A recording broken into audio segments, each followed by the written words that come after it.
Hi everyone. I hope you all are doing good. Good morning and good evening to all of our friends. In my today's session, I'm going to explain about the differences between a C sharp delegate and a C sharp event. Okay. So, what are the delegates? In C sharp, delegates are used as a function pointer to refer a method. Okay. It is specifically an object that refers to a method that is assigned to it. Okay. In C sharp, basically delegates are the function pointers. Okay, but they are not only restricted to just the function pointers we found in our C or C++ programming. They are basically a type. Okay, in C sharp they are a type. It's a class. A delegate is a class basically. Okay, so what is its purpose? It's specifically used to refer a method and invoke it later. Okay, so the same delegate can be used to refer different methods. Okay, so a C sharp delegate is not only meant for referring only one method, it can basically refer to n number of methods, or n number of methods can be attached to the delegate, vice versa, as it can hold the reference of different methods and invoke them whenever called. That's why C sharp delegates are called multicast delegates. Remember guys, C sharp delegate, basically it's a class type. Okay, and the base class for the delegates in C sharp is the delegate class. Okay, which is an abstract class, and there is one more class, a subclass called multicast delegate, system.multicast delegate, which inherits from this delegate class and provides the concrete implementation. Okay, so that's all about the class hierarchy associated with the C sharp delegates. A delegate can call both an instance method or a static method. Okay, so you can attach basically any kind of method here. A delegate, it can be an instance method associated with your class or a static method. Okay, so delegate will fire the method whenever it's called. You simply have to create a delegate object and assign the methods one after other to the chain using the plus equal to operator. You can also unchain a method using minus equal to operator, just like we use this operators, like in order to perform addition and subtraction using this shorthand notation, plus equal to minus equal to. Same way you can attach a method and detach a method. Okay, so I'm going to show you quickly that. Okay, C sharp delegates also support an extra feature of covariance and contravariance, where the return type and the signature of the method assigned to delegate are different from that of the delegate type we have declared. Okay, I'm going to explain that in the next point. Okay, so covariance allows you to assign a method to the delegate where the return type of the method is a class which is derived from the class that specifies the return type of the delegate. Okay, so this is what I'm going to explain now. So for example, look at this class. Let's go through the delegate, how to declare a delegate in C sharp. Okay, so basically we have to make use of this keyword delegate over here, and we have to specify access modifier. So public delegate void arithmetic operations. Okay, it looks like it most of the time it looks like a method signature guys, but indirectly the compiler will create a class called arithmetic operations for you. Okay, so all this magic happens behind the scenes. So how will you declare a delegate? Public delegate. Okay, the return type of my delegate is void, and it accepts two parameters, that is operation operand 1 and operand 2. So any method which is whose return type is void and who accepts two parameters of type int can be attached to this delegate. So look at the a place where I have declared a delegate, because these are class types, class types. Okay, you can put a delegate inside a class also. Okay, then it will act like a inner class, or you can put it at the namespace level also. Okay, so if I remove this from here and put it outside my class, okay, still valid because it's a type, it's not an object or a member variable. Okay, do remember. So no constraint, you can put it anywhere you want basically. Okay, and it can be exposed to other libraries also. You can create some delegates and you can basically make them available for other purposes also, to other users or any people who want to utilize these delegates. Okay, .NET provides such built-in delegates like action and func. I think you people are aware of that. I will show you an example for that also. So this is how you declare a delegate in a .NET or in C sharp. And then the usage. Now see how I'm going to make use of that. Okay, in my main method, what I have done, I have to create an instance of this delegate. See, this is basically a class. Even if it looks like a method signature, behind the scenes, as I already explained, it will turn into a class. So what you have to do, you have to create a delegate like war arithmetic operations equal to new arithmetic operations, and you have to pass a method basically, okay, which you want to attach into the constructor, guys. Okay, so I have passed this add method, which is of type whose return type is void, which is matching with my delegate, and it accepts two parameters of type int a and b. Okay, so add is assignable to this delegate through constructor itself. I can pass it directly into the constructor. Now, second step, how I can attach a method to my delegate. Okay, delegate object. See, using the plus equal to operator, as I already explained. So arithmetic operations plus equal to, I can simply assign a lambda expression int a comma int b equal to console dot write line. It is not returning anything. Yes, it is assignable to my delegate. Then subtract. Again, its return type is void a comma b. Yes, I can assign it. Okay, look at the multicast. Why we call a C sharp delegate as a multicast delegate, guys? Okay, very simple. I can assign n number of methods to this delegate. Okay, basically all these methods, right, all these references will go into the invocation list of this class. Okay, this class internally maintains a invocation list. Okay, okay, so each and every method which you attach, it will go into that list, add it to that list, and whatever you detach, that will be removed from the list. Okay, so I have attached how many? One, two, three, four, five. So five methods I have attached now. So when I call arithmetic operations of 14 comma 7, then all these methods will be executed. So let me quickly show that. I do control F5. Mm,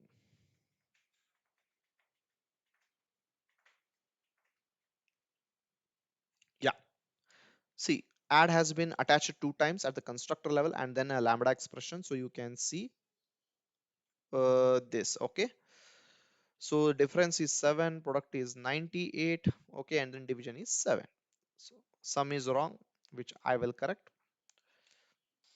Yeah, so sum is 21, 14 plus 7. Okay, difference is 7, product is 98, division is 2.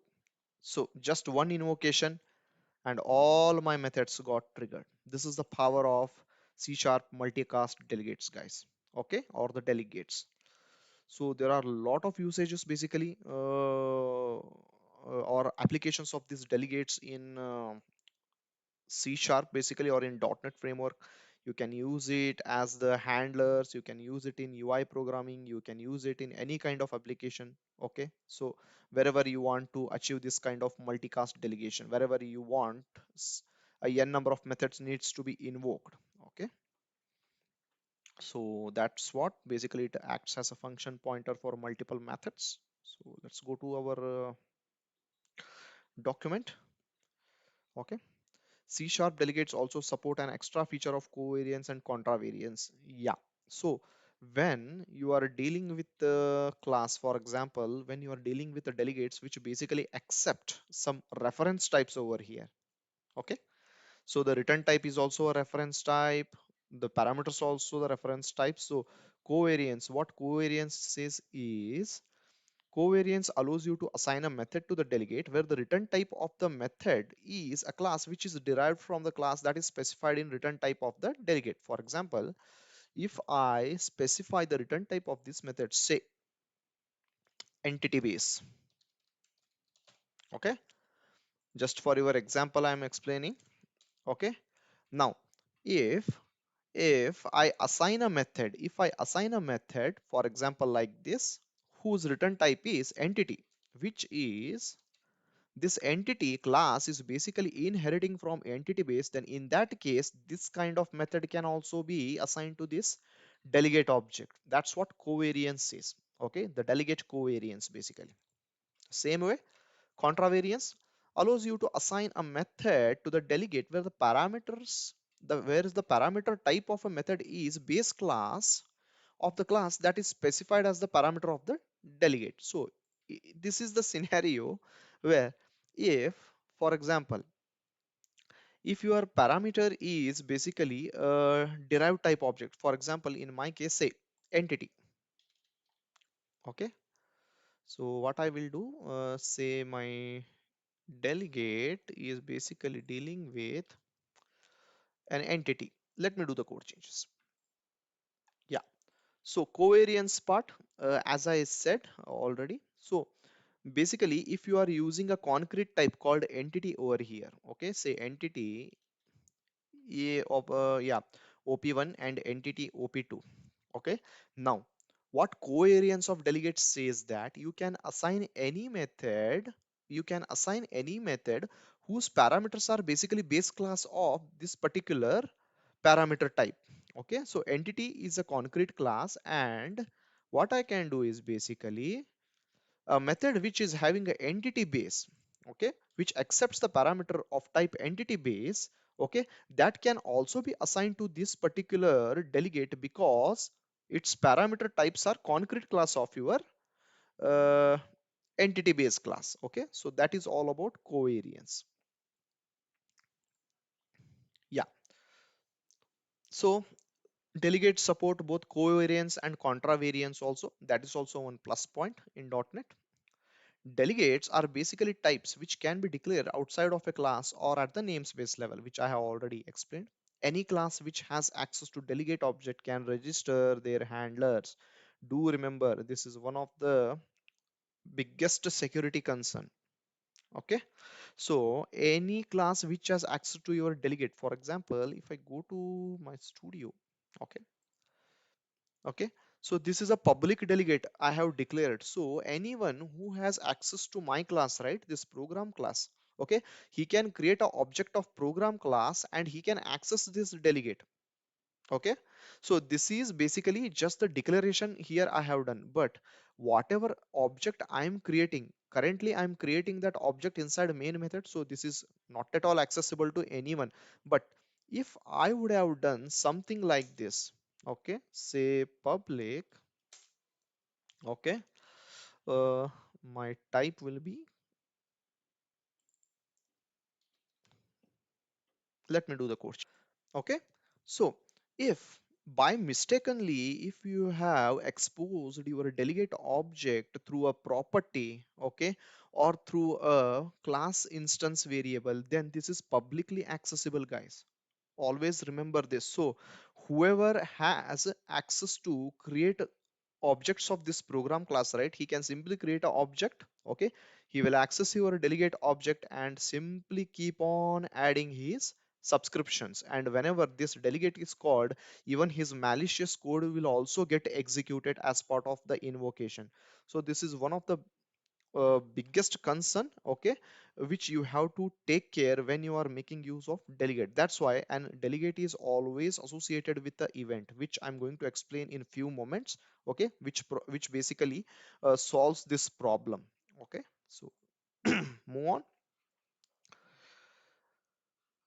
Yeah, delegates can invoke the attached methods asynchronously or synchronously. Yes, the C sharp multicast delegate class basically allows you to invoke your delegates either in a synchronous way or asynchronous way. Okay, so the way I invoked over here is a basically synchronous way of invoking where it will invoke one by one. Okay, or it invokes in the order which you specify basically, okay, according to your main thread. But if you make use of begin invoke, which is available, what it does, guys, this will basically invoke all of your method calls asynchronously. Okay, your main will be running on one thread and all your invocations of these methods will happen on another thread. So that is the power provided by C sharp multicast delegates. They support asynchronous invocation also. Okay, so do remember that. I think in real time scenarios it is very rare you people will make use of that, but there are some specialized scenarios where you make use of these things. A delegate can be passed as a method parameter. Yes, you can. Okay, you can basically pass a method as a parameter to other methods, okay, or other functions. And how that is achieved, basically that is achieved in .NET using delegates. Okay, So what I can do is basically if I write a method, say something like this, public static return type is arithmetic operations. Okay, do arithmetic.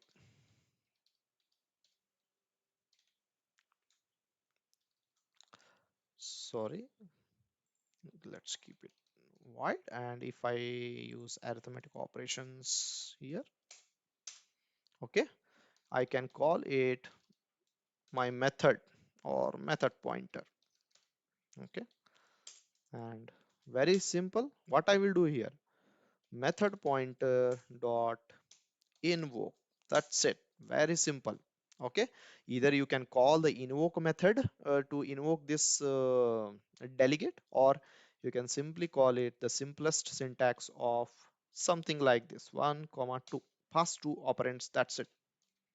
Okay, so basically you can pass methods, you can pass these methods as parameter to another method using the C sharp multicast delegates. Okay, so that's all about delegates, a very useful feature provided by Microsoft. And delegates are omnipresent in most of the .NET framework base class libraries. I think most of the GUI related stuffs like handling multicast delegates or multicast subscription of component events or UI events can be easily achieved using this thing, and C Sharp makes use of this extensively in its UI frameworks. Okay, so that's all about the delegates. Now let's move on to events. What are events? Okay, events are a special kind of multicast delegate that can only be invoked from within the class. Point this word, guys, this statement. Okay, events are a special kind of multicast delegate that can only be invoked from within the class or from the derived class or a struct where they are declared. Okay, if other classes or struct subscribe to the event, their event handler methods will be called when the publisher class raises the event. Okay, so events are a kind of special kind of multicast delegate, okay, which are most of the time they are class members. Okay, they are the members of your class. And what is the main use of these events? Okay, the class which contains the event is the only class which can fire the events or basically invoke the events. Okay, so nobody can simply come to this class, access this event object and fire it. No, that is not possible. Okay, only the class which contains this event can fire the events. That is the use of events. This way you are basically providing a security to your delegates. Okay, I will explain that with the demo. An event may be declared as a static event by using the static keyword. Yes, this makes the event available to the callers at any time, even if no instance of the class exists. An event can be declared as virtual in base classes and can be overridden in the derived classes for add remove accessors. C Sharp events are based on publisher subscriber event model. Events enable a class or object to notify other classes or objects when something of interest occurs. The class that sends, okay, or raises the event is called the publisher, and the classes that receive the event are called subscribers basically. Okay, an event cannot be passed as a method parameters. See the difference. Okay, you can pass a delegate as a method parameter, but an event cannot be passed as a method parameter. Events are the way of providing security to delegates. Okay, so let me explain that now with the demo.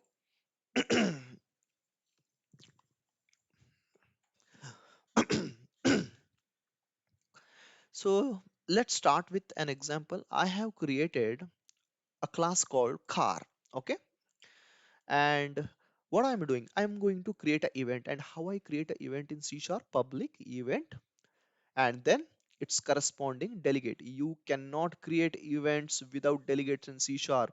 You can create delegates, okay, because delegates are not at all independent, not at all dependent on anything. You can create any number of delegates of your choice, your requirement, okay, but whenever you create an event should be associated with its respective delegate. Okay, so I'm creating an event now for high speed alarm, which is a mostly seen functionality in most of the cars. Okay, so public class car, which declares an event, public event, high speed alarm, high speed alert. Okay. Now see, public car, what it is doing inside this public car, what I'm doing for the high speed alert event, I'm assigning a handler. Okay, on high speed alert handler. Okay, it's a default thing I'm doing in my constructor, but the same thing can be achieved by exposing some public methods like subscribe and unsubscribe. Okay, it's a good design pattern, or you can say best practice, I can say, which you need to follow, guys. Okay, so for a demonstration purpose in the constructor itself, first I have assigned a handler to my event which is on high speed alert. And see, if you see my event, it is basically associated with the high speed alarm delegate. Okay, and if you see the delegate, public delegate void high speed alarm, and receives a parameter called int speed and returns nothing. Okay, so the car class has a public method called start right, and what happens is whenever the speed is greater than 100, a simple for loop will run. Then what I'm doing, I'm basically firing my event that with the value 100, whenever my speed is greater than 100, I'm firing a event that okay, we are exceeding, our speed is exceeding the specified limit. Okay, and the subscriber who has subscribed to this particular event, right, it will simply print a message, you are cruising at the speed of more than 100 kilometer per hour, please slow down. Okay, a trivial example. So let's do this, let's try this in our main program now. Okay, so what I will do, create a class of cars or car, equal to new car. Okay, then what I will do, car dot car, sorry, it should be war, that's it. Okay, now yeah, so what I will do, car dot, I will call the method start right. Okay, now see what happens, we'll run the program.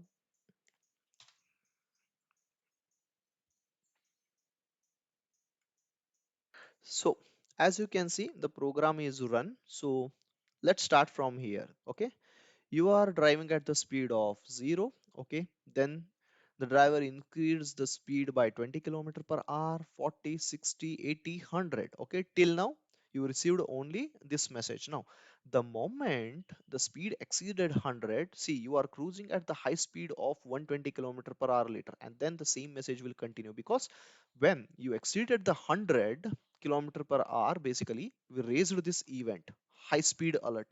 Okay, and whoever attached to this particular event, right, that is the on high speed alert, this handler got called and it printed and started printing this message of alarm. Okay, slow down. So that is about the C sharp events. Okay, and one more important thing is, if some external class wants to access or wants to attach its own handlers, see, in this scenario, one of the public method which was available in my class itself, I assigned, it can be public or private, doesn't matter, I can attach to this handler, I got it, sorry, I got it executed. In my case, this is this one. Okay, so if some external classes wants to attach to my event, that is the high speed alert, right, then what you can do is basically go to your main program. Okay, after that, what you can do is, let's say, car dot register, you can say, sorry, subscribe, and I need to pass a method. Okay, which should match, the delegate which I have created, which is this signature void, and it should receive the speed basically. Okay, so what I will do, let's pass int speed. Okay, and a lambda expression, you can specify a method name, lambda expressions, up to you. I'm showing you all the examples, guys, over here. Okay, so it will be useful. So console.writeLine, yeah, So very simple. Either you can define a method like the classical way of specifying a method, or you can pass a lambda expression. Basically, it should match your delegate, okay, which you have associated with your event. Okay. So what I have done, I have basically subscribed to that event high speed alert, and I basically given my subscription. Okay, in speed. So when I receive the speed, I should tell that the subscriber from program class alerted for high speed. So if I run this program, this statement needs to be printed over. Yeah. So as you can see, the subscriber method, okay, or the handler method, which was inside the car class, was also notified about the high speed, okay, 120, 140, 160, 180. And also you can see that the subscriber from program class is also alerted now, okay. If you can see the statement, the subscriber from the program class alerted for high speed at 120, okay.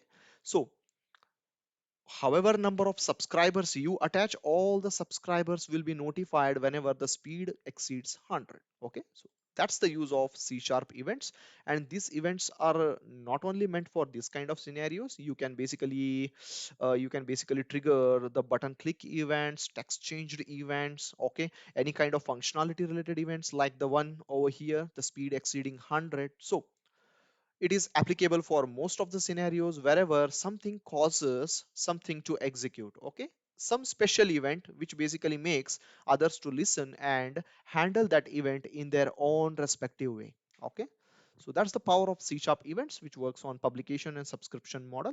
Okay, I hope you people understood these concepts. Okay, and one important stuff being, you can't you can't pass this event over here, the high speed alarm event, as a method parameter. Not, that's not allowed, it's strictly prohibited. Only the class which contains this event, right, only that class can raise the event. Nobody else can raise this event over here. Okay, that is the beauty of events. And events are basically providing a kind of encapsulation or security to this particular delegate over here. If you wouldn't have used this event, right, whoever who had public access to this particular events object, they can attach any any handlers they want, and they can get their malicious code executed. Okay, so that's why we should not use delegates directly. What we have to do is we have to always associate them with our events provided by the C sharp.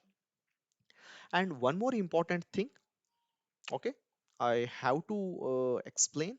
Whenever you are done with your class, okay, for example, consider the car class. Okay, whenever you are done with the work with your car class, okay, so one good practice is that you have to unsubscribe your handlers from the event. Okay, so for example, see the example.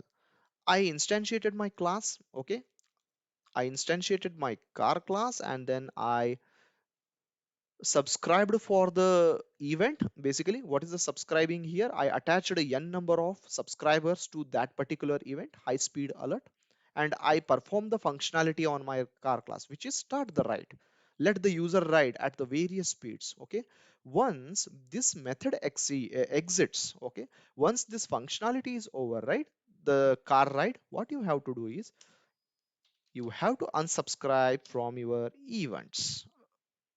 Okay, that is the unsubscribe, and you need to pass your method. Okay, so in this scenario, what you have to do is, okay, here I have made use of a lambda expression, but what you can do is you can specify a method something like this. Okay, and you can pass that method name over here. Okay, so what I can do is, so this is what you have to do. Okay, with the, you can assign basically, or you can subscribe to a event using the lambda expressions also, not a problem. But when it comes to unsubscription, I would prefer an approach of writing a method something like this program handler I wrote now. Okay, so what I'm doing, while subscribing, I'm passing the function name over here, and then while unsubscribing, I'm passing the function name here. So what is the significance of doing this unsubscribing? Okay, it will basically help you to fix the issues associated with the memory. Okay, so usually it has been seen that what happens, people subscribe to the events, okay, and they forget to unsubscribe from the event. So what happens is this will lead to creating a lot of subscription objects, okay, on your events basically, which is basically a kind of memory leak that we should avoid. So always it's a best practice. Once you subscribe to your event, perform all your functionality, okay. So you perform all your functionality, you subscribe to the event, okay. You attach your handler, you perform all your functionality. Once all your functionality is completed, it's a best practice to unsubscribe from that particular event handler, okay. And most of the times this unsubscription is done by implementing a I disposable interface, okay. So that is also one good practice. So I would say I disposable, and I will implement that method dispose, okay. So let's do that quickly. So implement the interface, and where is my dispose? Yeah, in this dispose method also what I can do is basically I can simply do this unsubscription, okay. This unsubscription can happen in the dispose method also, but in that case what you have to do is, okay, you have to iterate over each and every subscriber you had attached to this particular event, okay. So that logic you need to put over here, okay. So you have to iterate over each and every subscription which is currently on this particular event. Just yeah, detach it from my event, okay, and that's it. You are basically removing all your subscribers from your event after your work is done with your car class, okay. Two approaches. Most of the time people prefer this approach of disposing all the events, sorry, all the event handlers. Once the class itself is not used anymore, the class object itself is going to be disposed. That is one approach. And another approach, and most preferred approach, is it is completely under the control of user, okay. Whenever he wants a subscription, let him attach to that event, and whenever he don't wants to use that subscription, just pass that handler and detach from the event, okay. So that's all about Microsoft C Sharp delegates and events. I hope this information will be useful for you people and will be used in your day by day programming. Thank you for listening. Have a nice day.